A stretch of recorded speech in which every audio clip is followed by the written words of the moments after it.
Hey guys, so we're going to do something a little different today. Different setting. I'm in the kitchen taking a work break. We are 1 year into the pandemic. At least it's a 1 year anniversary for me since we were sent home from my place of employment. And so um, it's been what an experience. Isn't it crazy, guys? Anyway, so I thought that I would circle back and do a follow-up video to something I talked about in one of my previous videos about making sure as I approach preparation for transfer to make sure that I have dotted all my I's, crossed all my T's. So, getting back to the content of this video, we were watching miscarriage videos, and we were noticing that there were some women. This was actually a documentary. I think I'm going to put the documentary in the information bar so you guys can watch it if you're on your TTC journey. But in this video, it wasn't women who had a fertility issue, it was women who had recurrent miscarriages.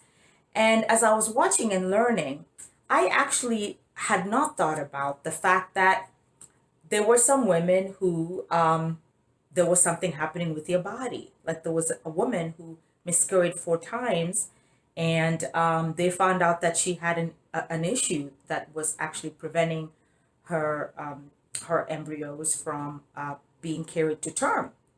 So, because we have invested so much through this journey, because at the moment we only have one euploid embryo, we thought that it may not be a bad idea to give this embryo the very best. I have never been pregnant, and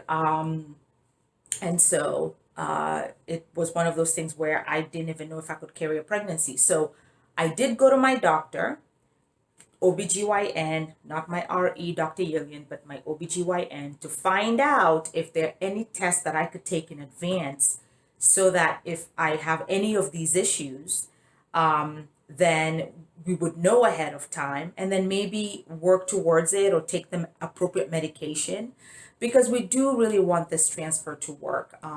And so we want to give it our best. So, on top of the ERA mock transfer, which tests the embryo receptivity and lining, we then did this blood test so that they can be able to assess my ability to carry. So, some of you might ask before I go into the test, what if people find out that they have these underlying conditions? Well, this is what makes people have to go to surrogacy because it is something, they don't want to risk it. So, again, the worst thing is to not know, lose the embryo through something like that, and then find out that you would have needed a surrogate. So there's a good thing. My husband and I felt that it was worth to take this test. Now it was expensive. They are considered experimental by insurance. So I'm gonna let you know if I'm able to have the doctor indicate that these were needed for me. But at the moment, we obviously are going to be billed for these tests. And I will circle back and kind of let you guys know the bill and how much it costs. So I'm going to let you know what those tests are in the hopes that it will help you. And I'll actually also put the information in the information bar so that you guys can, follow up if you need to on your own cases. So the first recommended test that my doctor recommended was actually protein C lab test. Protein C measures the level of protein C in the blood, which is it actually helps your blood clot normally is what the protein C does based on this description.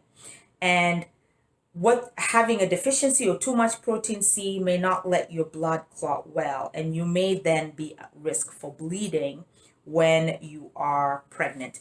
Protein C deficiency is an inherited condition, and I'm the first person in my family to test for this. So it's good to know that, was curious what the results would be. The second test is protein S that my doctor recommended. Obviously, again, this measures the levels of your protein S. The purpose of this protein in the blood is to help prevent blood clots. protein S works with protein C, and they ensure that your blood does not clot too much.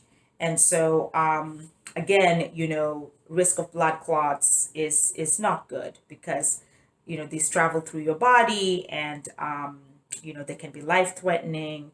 And so, again, this was another test she felt like we needed because miscarriages can also happen if you have deficiencies or too much of these proteins. The other test that she recommended, and I've highlighted it here, is actually called the Factor V. Factor V test is one that checks for deficiency in the protein, also known as Factor V in the blood. And this protein actually helps your blood to clot. Having too little Factor V causes a rare bleeding disorder. And maybe this is why in the video that I watched, some of these women had bleeding disorders, and so they did not know they had Factor V. This is also inherited as a disorder, and so that is the other test that she recommended that I take. Okay. Then the last test that she recommended is the antiphospholipid antibodies. So the antiphospholipid antibodies, what happens is that the immune system usually creates antibodies in response to an infection or foreign invaders like bacteria. So antiphospholipid antibodies are usually made when our immune systems mistake part of our own body for a harmful substance. This was actually the test that I wanted done because they called it in the video natural killer cells. There was a woman who had natural killer cells, and that's why she was going through miscarriages. And it was a simple fix, like recommending an aspirin or something like that to prevent the body from thinking that the baby is a harmful organism. So this test is actually used for women who have repeated miscarriages as well. So these were the tests that I asked my doctor, that the doctor recommended that I take. So yeah, and then obviously the good news is the results came back today and everything looks normal. So small victories in this journey. So that means that I can carry a pregnancy with no issues. I don't need a surrogate. And so, oh guys, it's so great.